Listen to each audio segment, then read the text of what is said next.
किधर The piston diameter and the stroke length of a double-acting single-cylinder reciprocating pump are 150 mm and 300 mm respectively. That is आपको यहाँ पे piston diameter दे रखा है, यहाँ पे stroke length दे रखा है, double acting single cylinder है, इस बात का ध्यान रखिएगा. The center of the pump is 4.5 meter above the water level, that is HS दे रखा है. 32 meter below the delivery water level, that is HD दे रखा है. Both the suction and delivery pipes have the same diameter 7.5, that is आपको क्या दे रखा है, यहाँ पे आपको सक्शन और डिलीवरी पाइप्स का डायमीटर दे रखा है, दैट इज़ आपको DS और DD दे रखा है, राइट.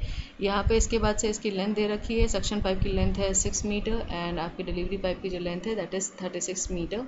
अब क्या करना है, यहाँ पे N दे रखा है दैट इज़ 30 RPM. अब आपको क्या डिटरमाइन करना है, you have to determine first of all you have to determine what, आपको प्रेशर हेड्स देने हैं पिस्टन पे at the beginning, middle and the end of the suction delivery strokes. आपको पावर रिक्वायर्ड निकालना है to drive the pump if the mechanical efficiency is 80%. आपको third the maximum head निकालना है at any instant against which the pump has to work and its corresponding duty, right. Corresponding duty का मतलब क्या है, overall इसमें भी आपको क्या निकालना पड़ेगा, पावर निकालना पड़ेगा, ठीक है. जो आप मैक्सिमम हेड निकालेंगे उसके लिए आप रिस्पेक्टिवली पावर निकालेंगे. एटमॉस्फेरिक हेड की वैल्यू दे रखी है 10.3 metre of water. Darcy friction coefficient for both the pipes is 0.01, right. अभी let's move forward towards the solution. Solution में ये है गिवन फैक्टर्स. गिवन फैक्टर्स में आपके पास क्या क्या है, यहाँ पे आपके पास यहाँ पे है diameter of the piston D, area निकाल लिया है, ठीक. अभी यहाँ पे स्ट्रोक लेंथ है, क्रैंक रेडियस है, क्रैंक रेडियस L/2 है, सक्शन हेड है, डिलीवरी हेड है, diameter of suction pipe and the delivery pipe है, एरिया AS है, length of the suction pipe, length of delivery pipe and then हमने क्या किया, एंगुलर वेलोसिटी निकाल लिया 2πn/60 से. मैकेनिकल एफिशिएंसी है 80%, राइट. अभी नाउ हमें क्या सबसे पहले निकालना है, pressure heads on the piston निकालना है. Pressure head on the piston के लिए आप हमेशा याद रखिए, आप सबसे पहले एक्सेलरेशन हेड और एक फ्रिक्शन हेड निकाल लिया करिए, ठीक है. इसके लिए आप कैसे निकालेंगे, फुल एंड फाइनल वैल्यूज़ निकालने के लिए आपके पास डेटा गिवन होने चाहिए. देखिए LS की वैल्यू दे रखी थी 6 दे रखा था. A आपने निकाल लिया π/4d² से, देन ये भी π/4d² से निकाल लिया क्योंकि आपके पास दोनों की डायमीटर्स दे रखे थे. ओमेगा की वैल्यू निकाल ली, R की वैल्यू L/2 निकाल ली, ठीक. अभी यहाँ पे क्या है, एक्सेलरेशन हेड जो है वो cos थीटा के टर्म्स में है, राइट.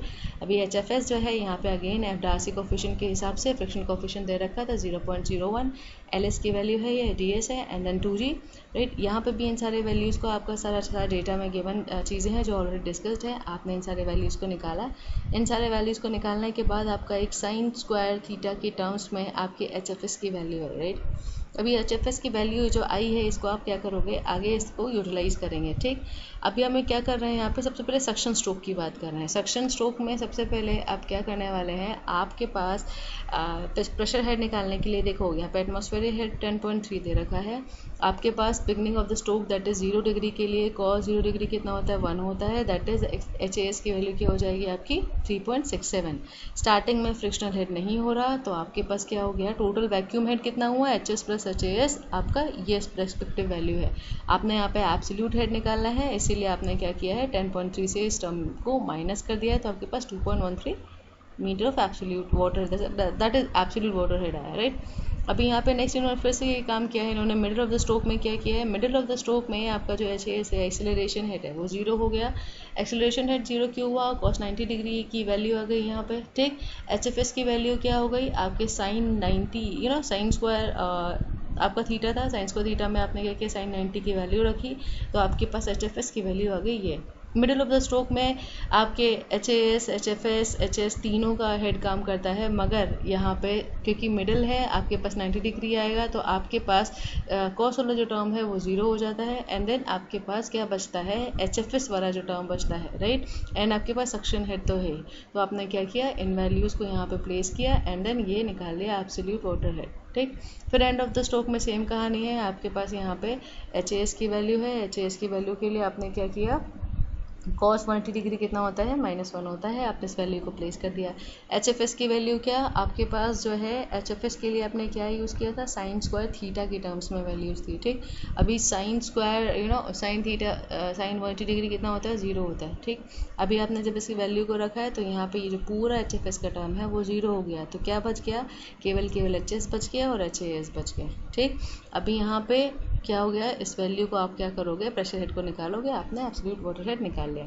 अभी डिलीवरी स्ट्रोक में अभी अगेन आपके पास देखो सक्शन हेड अलग है, डिलीवरी हेड अलग है। आपके पास किसके डेटास गिवन थे, आपके पास एरिया ऑफ द पिस्टन था ही, ठीक। अभी आपके पास एडी आपको निकालना पड़ेगा। एडी के लिए आपके पास क्या हो जाएगा, π/4 of diameter of the delivery pipe. अब आपने क्या किया, इसके रेस्पेक्टिवली अपना एरिया निकाला। एरिया निकालने के बाद अगेन यहाँ पे सेम आपने प्रोसीजर फॉलो किया।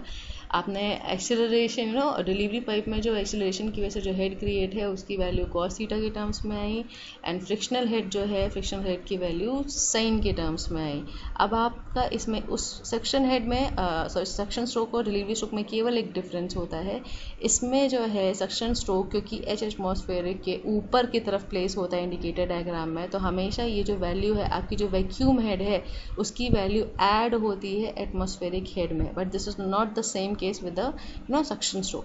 सक्शन स्ट्रोक में क्या होता है, आपकी ये जो आपकी एटमॉस्फेरिक हेड है, एटमॉस्फेरिक हेड की जो वैल्यू है हमेशा आपके सक्शन स्ट्रोक के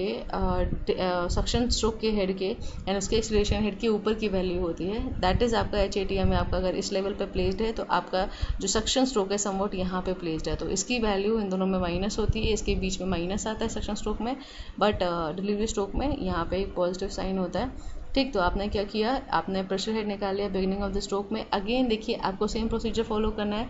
आपको एक बार 0 डिग्री रख के वैल्यू निकालनी है, एक बार 90 डिग्री की रख के वैल्यू निकालनी है, एक बार 180 डिग्री की रख के वैल्यू निकालनी है। देखो this is only a computational exercise, यहाँ पे किसी भी तरीके का दिमाग नहीं लगाना है। इस तरीके का किसी भी तरह क्वेश्चन आए तो आपको सबसे पहले क्या करना है, एक्सेलरेशन हेड निकाल लेना है, फ्रिक्शनल हेड निकाल लेना है, डिलीवरी स्ट्रोक के लिए अलग, सक्शन स्ट्रोक के लिए अलग, एंड दोनों स्ट्रोक्स की वैल्यू को आपके दोनों हेड्स की वैल्यू को दोनों स्ट्रोक के लिए आपने क्या कर देना है, cos थीटा और sin थीटा के टर्म्स में रख देना है। फिर इन वैल्यूज़ को beginning of the stroke, middle of the stroke and and of the stroke की रिस्पेक्टिव कंडीशंस में रख के केवल और केवल कैलकुलेटर का इस्तेमाल करके आपको फुल एंड फाइनल वैल्यूज़ निकालनी है। This is a very easy exercise to do, right, but it is very tedious and यहाँ पे ज़रा सा भी एरर हुआ एंड आपके मार्क्स यहाँ पे कट हो जाएंगे। That's why please be plus be focused while computing all these values, right.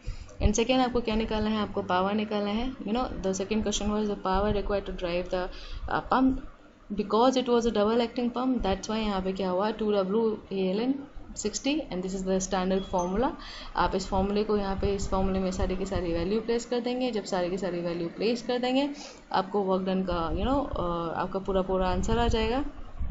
यहाँ पे वर्क डन आपका जो आएगा ये work done by the pump आएगा। आपको क्या निकालना है, power required to drive the pump निकालना है, राइट। आपके पास work done by the pump आया, आपके पास मैकेनिकल एफिशिएंसी 80% दे रखी थी, तो पावर रिक्वायर्ड के लिए आपने क्या किया, वर्क डन बाय एफिशिएंसी निकाल ली। आपके पास आंसर जो आया वो आया 2.548 किलोवाट, राइट। अभी यहाँ पे क्या निकालना है, मैक्सिमम थर्ड पॉइंट जो था वो था maximum head and the power required to drive the pump, right. तो maximum head against which the pump has to work यहाँ पे कैसे निकालोगे, सबसे पहले आप यहाँ पे क्या करेंगे, HS और HFS यहाँ पे क्या हो गया एंड HD एंड HFD क्या हो गया, यह आपका mid position of the piston के लिए निकाल लिया, ठीक। आपको मैक्सिमम हेड निकालना है एंड मैक्सिमम पावर निकालना है, ठीक, required to drive the pump. तो आपने क्या किया, मिड पोजीशन में इन सारे वैल्यूज़ को ऐड कर लिया, फिर एंड पोजीशन में इन सारे वैल्यूज़ को ऐड कर लिया। ये सारे HFS की वैल्यू, HFD की वैल्यू, HAS की वैल्यू, HAT की वैल्यू आप ऑलरेडी कंप्यूटेड है, ठीक है। आपने सिर्फ और सिर्फ उनकी वैल्यूज़ को यहाँ पे प्लेस कर दिया है। तो अगर आपके पास ऐसा कोई क्वेश्चन आए तो आपको क्या करना है, आपको and mid position of the piston के लिए और and position of the piston के लिए आपको केवल और केवल HS, HD, HFS, HFD इन सारे वैल्यूज़ को एक बार प्लस करना है, राइट। एक बार क्या करना है आपको HS, HAS that is acceleration head and then आपका acceleration head and suction head and delivery head को आपको क्या करना है, ऐड करना है। एक बार फ्रिक्शनल हेड को आपको सक्शन हेड और डिलीवरी हेड के साथ ऐड करना है, ठीक। मिड पोजीशन के लिए, एक बार एंड पोजीशन के लिए आपके पास देखिए मिड पोजीशन के पिस्टन की value that is theta 90 degree होनी चाहिए। यहाँ एंड पोजीशन के लिए बोला दैट इज थीटा की वैल्यू कितनी होनी चाहिए, 180 डिग्री होनी चाहिए। इसके लिए डिफरेंट वैल्यूज़ आप ऑलरेडी कंप्यूट कर चुके हैं, उन वैल्यूज़ को केवल यहाँ प्लेस करेंगे। अब इन दोनों में सबसे ज़्यादा हेड कौन सा आया, 54.57 आया, ठीक। अभी इसके लिए क्या करेंगे, आप वर्क डन निकाल लेंगे। जैसे ही आप इसके लिए इस रिस्पेक्टिव हेड के लिए आपने वर्क डन निकाला, आपके पास जो भी आपका वर्क डन आया, अब आप क्या करेंगे, पावर निकाल लेंगे इसके लिए दैट इज़ आपके work done upon efficiency that is 0.8। तो आपके पास जो इसका आंसर आया वो है 3.547। ठीक, तो आपको प्रोसीजर हमेशा याद रखना है। अगर आपके पास किसी भी तरीके का पावर पूछा गया है तो पावर के लिए आप क्या करेंगे, पहले वर्क डन निकालेंगे, उसको एफिशिएंसी से आप डिवाइड कर देंगे, आपको पावर मिल जाएगी। सेम मैक्सिमम हेड के लिए आप क्या करेंगे, आप सारे के सारे सक्शन हेड, डिलीवरी हेड को फ्रिक्शनल हेड से आप ऐड कर देंगे, एक बार आप एक्सेलरेशन हेड से ऐड कर देंगे, and mid position and and position के रेस्पेक्टिव वैल्यूज़ के लिए आप इस वैल्यू को प्लेस करके आप यहाँ पे वर्क डन निकालेंगे, एंड देन इस तरीके से पूरा numerical will be solved. Thank you.